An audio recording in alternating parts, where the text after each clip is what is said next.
Hello mga mare! So ayun, on the way ako ngayon ng Dagupan para magpa-Hikonos, magta-thread.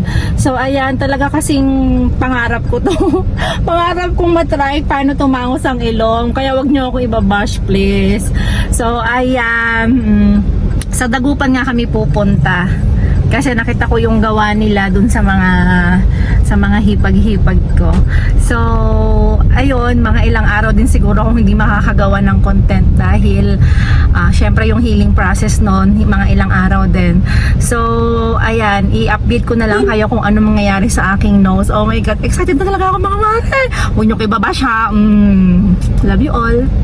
Ipupush ko na talaga tong pagkakataon na to mga mare, kaya na-excite ako. Maging happy na lang kayo sa akin. Huwag niyo ako ibabash, please, please, please, please, please, please.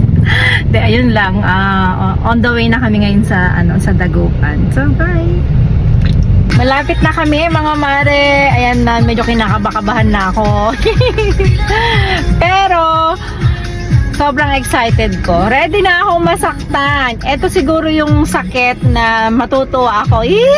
Kinikilig-kilig talaga ako. Dito namin sa Beauty Brows. Ready na ako masaktan mga mare. Oh, excited na ako, Shams!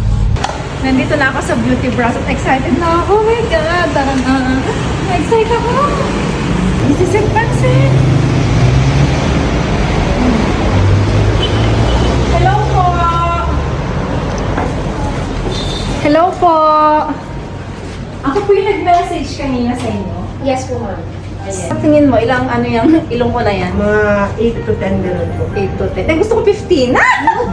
Basta kaya naman ng nose mo, ma'am. Ay, Pwede ganon. naman po. Ah. Pero kasi pag hindi na po kaya, lumalabas na din po yung trends. Oh, ganun pala.